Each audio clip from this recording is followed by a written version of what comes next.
Hello people, welcome to rainbow kitchen. Rainbow kitchen channel பார்க்குற எல்லாருமே கண்டிப்பாக ரெயின்போ கிச்சன் சேனலுக்கு சப்ஸ்கிரைப் பண்ணிடுங்க, லைக் பண்ணிடுங்க அண்ட் உங்கள் ஃப்ரெண்ட்ஸ் அண்ட் ஃபேமிலிக்கு வந்து ஷேர் பண்ணிடுங்க. இன்றைக்கி நம்ம பார்க்க போகிற டிஷ் என்னென்னா சில்லி ஃப்ளேக்ஸ் சிக்கன் தான் நம்ம பார்க்க போகிறோம். நிறையா மசாலாஸ் எதுவுமே ஆட் பண்ணாமல் சிம்பிளாக சில்லி ஃப்ளேக்ஸ் மட்டுமே வச்சு எப்படி ஒரு ஈஸியான சிக்கன் கிரேவி பண்ணுறதுன்னு பார்க்கலாம் வாங்க.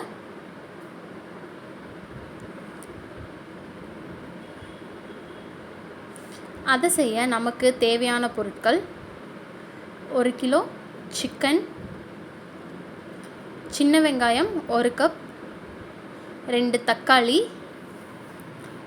ஒரு 10 பல் பூண்டு, சில்லி ஃப்ளேக்ஸ் ஒரு 2-3 ஸ்பூன், ஒரு 1/4 ஸ்பூன் சீரகத்தூள். எண்ணெய் சூடானதும் கடுகு, உளுந்து, கருவேப்பிலை போட்டு வெங்காயத்தையும் போட்டு நல்லா வதக்கிக்கோங்க. அது நல்லா வதங்கினதும் பூண்டு 10 பல் பூண்டு, தேவையான அளவு உப்பு போட்டு நல்லா எண்ணெயிலேயே நல்லா வதக்கிக்கோங்க. நல்லா பொன்னிறமாக வர வரைக்கும் நல்லா எண்ணெயில் வதக்கிக்கோங்க. இந்த கிரேவிக்கு வந்து பெரிய வெங்காயத்தை விட நீங்கள் சின்ன வெங்காயம் போட்டிங்கன்னா ரொம்ப நல்லாயிருக்கும். வெங்காயம் நல்லா வதங்கினதும் தக்காளி 2 தக்காளியும் ஆட் பண்ணி அதையும் நல்லா வதக்கிக்கோங்க. தக்காளி நல்லா வதங்கினதும் 1 கிலோ சிக்கனையும் போட்டு நல்லா எண்ணெயிலேயே நல்லா வதக்கிக்கோங்க. தண்ணி ஊற்றாமல், கொஞ்சம் நேரத்துக்கு தண்ணி ஊற்றாமல் நல்லா எண்ணெயிலேயே நல்லா வதக்கிக்கோங்க.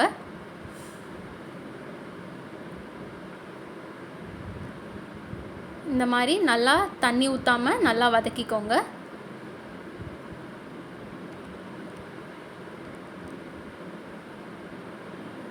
சிக்கனை ஒரு 5 நிமிஷம் நல்லா வதங்கினதும் நாம் சில்லி ஃப்ளேக்ஸை உங்களுக்கு சிக்கனுக்கு தேவையான அளவு சில்லி ஃப்ளேக்ஸ் வந்து நீங்கள் ஆட் பண்ணிக்கோங்க. நாங்கள் 1 kg சிக்கனுக்கு வந்து 3 ஸ்பூன் வந்து சில்லி ஃப்ளேக்ஸ் வந்து ஆட் பண்ணியிருக்கோம்.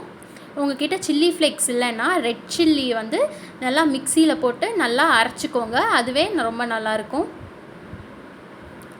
சில்லி ஃப்ளேக்ஸையும் போட்டு நல்லா தண்ணி ஊற்றாமல் நல்லா வதக்கிக்கோங்க.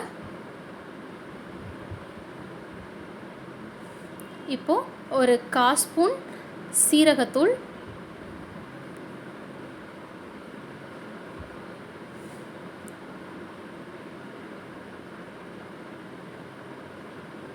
சீரகத்தூளும் போட்டு நல்லா வதக்கிக்கோங்க.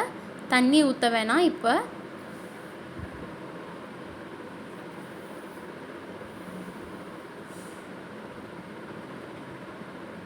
தண்ணி ஊற்றாமையே நல்லா பெரட்டி விட்டுட்டே இருங்க.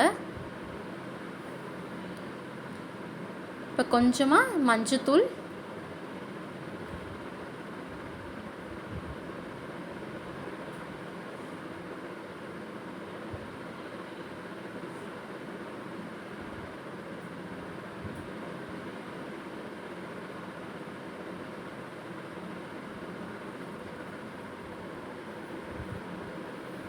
நல்லா சிக்கன் நம்ம வதக்க அதுலேருந்தே நல்லா நமக்கு தண்ணி வரும்.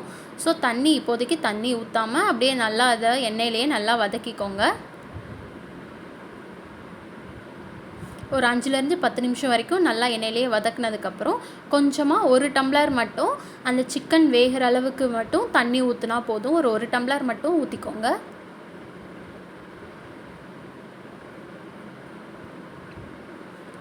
தண்ணி கம்மியாக ஊற்றிருக்கிறதுனால கொஞ்ச நேரம் மூடி வச்சு சிம்மில் வச்சுருங்க. அப்போ தான் வந்து அந்த சிக்கன் வந்து நல்லா வேகும். இப்போ சிக்கன் வந்து நல்லா வெந்துருச்சு. இப்போ அந்த தண்ணி வந்து நல்லா வற்றணும். இப்போ ஹை ஃப்ளேமில் வச்சு நல்லா கிண்டி விட்டுட்டே இருங்க. தண்ணி வந்து நல்லா வற்றிரும். ரொம்ப சிம்பிளான, நிறையா மசாலாஸ் எதுவுமே ஆட் பண்ணாமல் இந்த சில்லி ஃப்ளேக்ஸ் அண்டு சீரகத்தூள் மட்டுமே ஆட் பண்ணி செய்கிற இந்த டிஷ்ஷை வந்து கண்டிப்பாக வீட்டில் ட்ரை பண்ணி பாருங்கள். தண்ணியும் வந்து இப்போ நல்லா வற்றிருச்சு. ரசம் சாதத்துக்கெல்லாம் ரொம்ப நல்லாயிருக்கும். சைட் டிஷ்ஷாக வச்சு சாப்பிட்றதுக்கு ரொம்ப நல்லாயிருக்கும். கண்டிப்பாக ட்ரை பண்ணி பார்த்துட்டு எப்படி இருந்துச்சுன்னு வந்து கமெண்ட் பண்ணுங்கள். தண்ணி நல்லா வற்றினதும் லாஸ்ட்டாக கொத்தமல்லி தூவி இறக்கிட்டா சில்லி ஃப்ளேக்ஸ் சிக்கன் வந்து ரெடி ஆகிடுச்சு. ரெயின்போ கிச்சன் சேனல் பார்க்குற எல்லாருமே கண்டிப்பாக ரெயின்போ கிச்சன் சேனலுக்கு சப்ஸ்கிரைப் பண்ணிடுங்க, லைக் பண்ணிடுங்க அண்ட் உங்கள் ஃப்ரெண்ட்ஸ் அண்ட் ஃபேமிலிக்கு ஷேர் பண்ணிடுங்க. டிஷ் எப்படி இருக்குன்னு செஞ்சு பார்த்துட்டு கமெண்ட் பண்ணிடுங்க. தேங்க்யூ.